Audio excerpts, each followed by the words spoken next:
Quentin Tarantino and Robert Rodriguez are here. They're filmmakers whose work consistently entertains and, yes, surprises audiences. They're close friends who also work together. Each advises and contributes to the other's movies. Now they have teamed up and they share top billing. Their double feature is called Grindhouse. It is a tribute to the exploitative B movies of the 1960s and 1970s. Rodriguez's film is called Planet Terror. Tarantino's is Death Proof. Here is the trailer to Grindhouse. Two adrenaline-fueled roller coasters. One ticket to ride. In 2.5 hours of pure dynamite. Planet Terror and Death Proof. Only at the Grindhouse. I think I know the answer looking at that that trailer, right. But tell me what Grindhouse means. Well, Grindhouse, I do believe it was a variety coined term, but what it represented was old dilapidated movie theaters that are in the urban areas, the big city urban areas of America, like Kansas City or Chattanooga or Los Angeles or New York or Chicago, and they were like old dilapidated theaters, and in some cases, like might have been the big, vaudeville houses of the day, showing basically double and triple features of exploitation movies of all kind of, lurid subject matter, whether it be horror films or sexploitation nurse movies or cheerleader movies or blaxploitation movies, and you always kind of took your life a little bit in your hands by going to see it, but it just showed your commitment to cinema all the more. Now, a lot of sex, a lot of violence. Yeah. Okay. Now, why did you want to do this now? Well, I've always been bemoaning that whole type of cinema leaving. And you even have film festivals about it. Oh, no, exactly. That actually is kind of where this actually pretty much started. It was the idea that me and Robert, I've been screening, I have a film print collection, and I've been screening movies at my house, and they're kind of similar to what the Grindhouse show is, double features with trailers handpicked by me in the middle, kind of creating this ambiance of the night. And then I had such fun doing that I've been doing this film festival for about 10 years in Austin now, where I take a bunch of prints over and put them together for the night. And Robert goes to every single one of them. He sits right next to me. Being an Austin resident, by the way. Exactly. And it's so great. And I've even taken it, and done it in a few other places. I did it at the Seattle Film Festival once. And so we've just been doing this for a decade and just having a great time doing it. And really part of it was one of Robert's ideas. Let's do a Quentin night at the movies, the way he does it, but let's do it on a grand scale and release it in 3,000 theaters and really entertain the world with it. And here it is. Here it is. Now, before we go there, let's go back a little bit and talk about this friendship. You two met at the Toronto Film Festival? Film Festival 92, because I had El Mariachi, which I came to talk to you about, and he had Reservoir Dogs. So we're both had our first film out, and we're kind of doing the festival circuit together. Right. And we ended up being on panels where we do panel discussions that they put us on together about violence in the movies in the 90s, even though it was only 92. Right. It was already a subject, because we came out right at the same time, and his guys were violent and black, and so was mine, and we had to kind of explain ourselves to the festival crowd, because we both kind of made exploitation movies and ended up in film festivals as high art. It was like me, you, the Romper Stomper guy, and Man Bites Dog. And the Man Bites Dog guys. All right, we're probably double dating. All right, but we got on really well, and it was a thing we commented on. We said, "Wow, if I had known you in high school, we would have been best friends." Because I was trying to make movies even back then, since I was 12, and he's a writer and a director as well. It's hard to find people who are like-minded when you're that kind of person. But what would normally happen is you meet somebody like at a festival, and you never see him again. But we got on really well, and he said, "Oh, you're gonna like my next thing, Pulp Fiction. I'm writing that." I went back to where I was writing Desperado at Columbia Pictures, and he ended up having an office 2 doors down, which I didn't know he was there. So we ended up hanging out all through the writing of Pulp Fiction and Desperado, and just becoming really good friends. And then I finally cast him in Desperado. So this is now our 6th collaboration, because we had so much fun working together. And being friends first, and then working together and liking each other's work. And just really encouraging each other, It was like, I was inspired by my thing, and I'd explain it to him, and he was like the perfect audience for it. So his enthusiasm got me excited, and it was versa versa when it came to Desperado. All right, now, this for Grindhouse. But how did you decide how to do this, and who's going to go first, and who's going to go second, and how it's going to come together, and which one is better? Well, what I think how it even started was...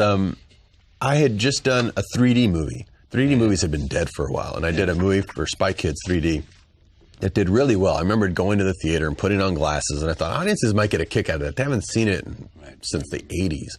And so I brought it back. And now 3D movies have come back because that did so well. And I was trying to think of the next thing that was a theatrical experience like that I'd forgotten about. And I just remember how much fun I had watching these double features of Quentin's. And I thought, I think I want to do a double feature. Originally, I was going to direct them both. Right. I had this idea about 3 years ago. But I want to do a double feature. And Planet Terror was going to be one of them. And they were going to be sort of short features, so audiences weren't into that long. And I kind of forgot about it when I did Sin City. And then I came to Quentin with the idea, because I saw one of the double feature posters from way back when laying on his floor. And I had the same poster on my floor back in my house that inspired me. And I said, what was the poster? It was called Drag Strip Girl and Rock All Night, 2 Roger Corman AIP movies from the king of 50s, B movies. yeah, from exactly, the 50s. yeah. I said, I wanted to do a movie like that, but you should do one and I should do one together. And he said, we got to call it Grindhouse. Within 5 minutes, we had the whole idea. Mm-hmm. And we said, I'll go first in alphabetical order, but maybe in Texas, I'll headline, and in LA, you'll headline. But it ended up being this thing. Once we put them together, mine seemed to be a good opener because it had the more sensationalistic stuff. But you worked on both of you. You edited his, you helped him, you gave advice to him. And he gave advice to you, or you just went off and did your separate movies and brought them together? Yes and no. I mean, we actually worked more on, we commented more about each other's scripts.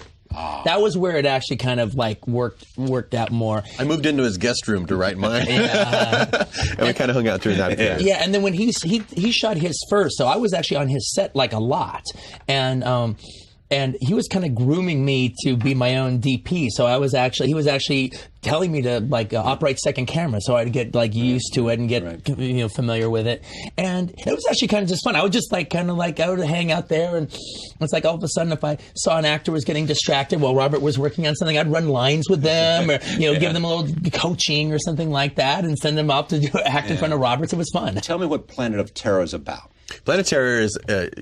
These kind of exploitation movies always seized on something that was happening during the day, even before Hollywood wanted to talk about them. Mm-hmm. And this was, I thought, well, if I'm going to do a zombie movie, let's make it an infection that comes back. A biotech kind of infection. That comes back from the Iraqi War. Right. So that it's something that's current and something that people might fear, and you exploiting that, to a horrible degree. It comes back and takes over this entire small town. It's going to spread all over the world if a go-go dancer, a wrecker, a sheriff, and a doc don't become more than they are to take over it and try to stop it. And of course, they can't. So. Yeah. And who is the principal actor? There's several leads, but I think Rose McGowan plays this go-go dancer who loses her leg, and her boyfriend, the wrecker, Ray, who seems to know how to do everything because he's like this mythical superhero, gives her a machine gun leg. Okay, here is Cherry Darling, played by Rose McGowan. Take a look at this clip.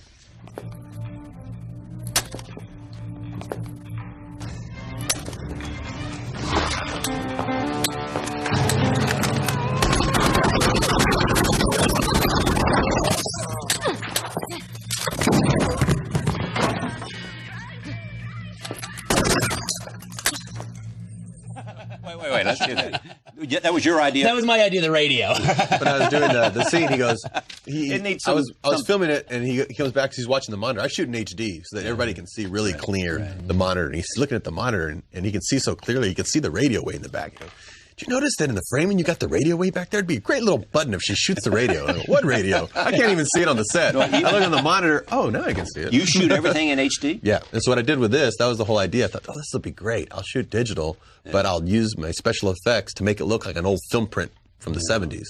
So it looks like an old film and all deteriorated, all as an effect. Yeah, there's a great story about that. You know this really well. In the beginning, when they were doing B movies, they would make about, 10 copies, and they'd start in New York. If that. 10 copies, that's a wide release. Yeah, my goodness. That's a wide release, 10 prints. Warner Brothers did 10 copies. So one would start in New York, one little copy, one print, show here, then go to Philadelphia, then maybe down to Washington, then out to Chicago, and then maybe to Phoenix. Yeah. Well, I mean, actually, you're actually starting the high end. Probably starting Chattanooga, all right, is where it started. I don't know what movie you're talking about. It wasn't a great one. But by the time it got to Chattanooga, or wherever it was going, it had been scratched. Oh, yeah. They're playing in the worst projectors that were in operation. And so whoever saw it after the 10th screening exactly. saw something different than the people in beginning. But the weird thing is like having a film print collection, that becomes almost part of the experience. And either showing them at my house or showing them in Austin at the film festival I do, kind of the quality of the print creates this communal atmosphere inside of the cinema. And about like, and also we're playing with the idea of these prints are kind of like Frankenstein monsters. They're kind of made up of different sources. So you could watch a print and this reel is all red, this reel is faded, but then all of a sudden there's this IB Technicolor reel and there it looks gorgeous. All right, take a look at this. This is another scene from Planet Terror. You see, you pointed at what you want to die, and you pulled a little trigger here, and a little bullet comes out here. And the bullet hits you right there. And you know what? You don't look like Ava Gardner no more. Let me get this straight. You ran out of money. ran out of money. No, I ran out of interest. And you couldn't get actors. a professional actor. The actors I saw just weren't up to snuff. And he read at the table. We were doing a table reading just to hear it. And he read the lines, and we're like, everyone there just went, Quentin's got to do it. I wasn't supposed to do it. It literally was, Quentin, take this role. All right, we're at the script reading. It's like very Grindhouse fashion. The cameraman, now in the movie. Yeah, like my name of my character is Rapist Number 1. All right, Quentin, play Rapist Number 1. All right. There was a time in your life which you really wanted to act a lot. Yeah. Do you still have that bug? I've lost the bug. You have? I have lost the bug. I remember talking about the bug right at here. this table. At this table. All right, very passionate about it, and I've lost it. And I'm kind of glad I lost it. Actually, he's so good in this movie, and I can see how revive a career. People. I think the bug is back. I'm loving all the praise. All right. I'm loving the praise. Bug infection is spreading. I got the other side of praise on my acting for a long time, so I'm appreciating it now. There's a whole bunch of stuff here. Now, tell me about the fake trailer, which is... Yeah. Well, the thing is, what we did is, part of our thing to do with this movie was we wanted to create, truly like the experience of going to the movies back in the 70s in these kind of theaters. And look, Planet Terror, you take it out of the Grindhouse and you show it. It's got to work completely as a movie on itself without any of this other stuff. Same thing about Death Proof. But you put it together, it needs to actually be even more than just like buying a ticket to a movie. It needs to be a ride. It needs to be the Grindhouse experience from beginning to end. And the only way to really do that is to create all the stuff that bracketed these two movies and actually have an intermission with wild trailers from different exploitation genres and really kind of give that whole experience. And so Robert did one of them himself, Machete, which is sort of stars the actor Danny Trejo. Robert's always been saying he's the Mexican Charles Bronson. And, Mexploitation. Yeah, Mexploitation. And so that really gets everything going. And then me and Robert were just excited about our project, so we have other friends. So we're just mentioning it to them. Eli Roth, who did Hostel, Edgar Wright, who did Shaun of the Dead, Rob Zombie. We would just bring it up, and then they were like, "Wow, that sounds amazing! I would like to do one of those." And we're actually dealing with guys who are actually as savvy about this stuff as we are. So, like, just as an example. Edgar Wright does one. Now, his is like a British horror film from the 70s, but it's the American trailer, which means they never let any of the actors talk because in America, they didn't want anyone to know that it was a British movie until you're already in the theater. It's too late. It's too late. We got the money. We got the money. Let them know. Tell me about your film. Tell me about Death Proof. Right. Well, the thing about it was Robert had come up with his idea of maybe sometime around the time of Faculty and maybe wrote 30 pages on it. So as soon as we came up with the idea of doing Grindhouse, and we decided, well, we should definitely work in the horror genre. That would be really cool. A good way to start this off. That, he already kind of knew what he wanted to do. And I love the idea of doing a zombie movie. Or infected people. Let's clarify. We try not to use the Z. We try not to use the Z word. Within the genre. Yeah, it's a subgenre inside of the Z genre.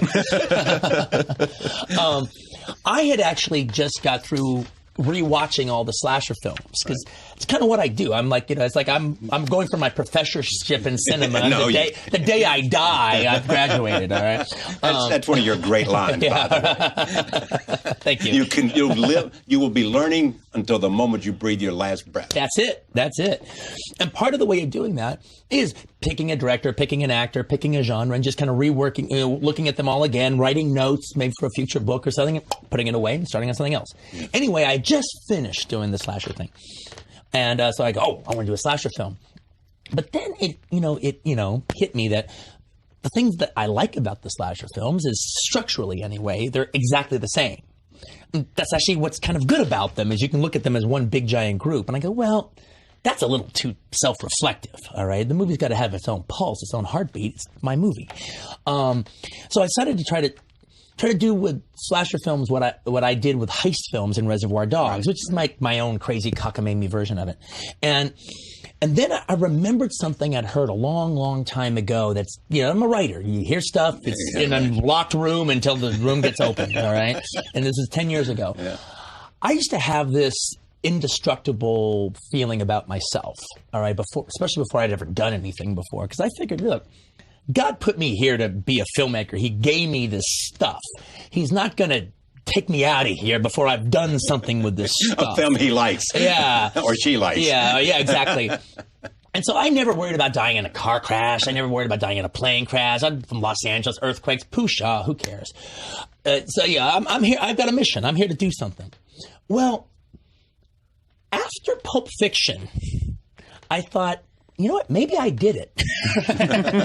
Maybe I'm not so indestructible. And dramatically speaking, maybe taking me out right now is a good idea. So all of a sudden, I got a Volvo. A Volvo? A Volvo, because I wanted to own a safe right. car.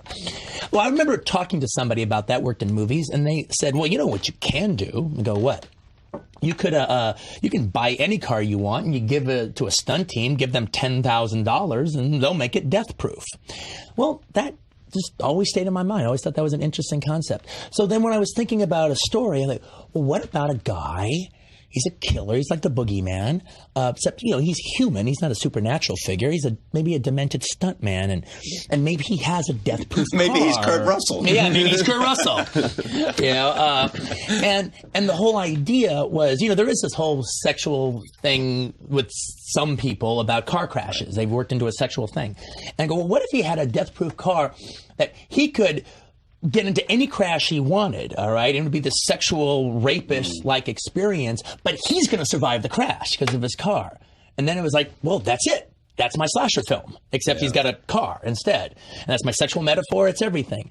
And I go, wow, I've never seen that movie before. And the thing that was exciting about coming up with it, because actually I would have come up with this if Robert hadn't inspired me to try to come up with something, was it's the first time since Reservoir Dogs that I came up with an idea on the spot, and then just sat down and wrote it. Even like one of the John Travolta, Uma Thurman story in Pulp Fiction had been in my mind for a long time. Right. Kill Bill had been in my mind even Jackie Brown I'd read years before and thought about making a movie of it then. So this was the first time that I came up with a good idea and just sat down and faced the blank page, and 4 months later it was finished. Right. Sin City. Sin City. When's the next one? I probably start shooting in June, so... How many will there be?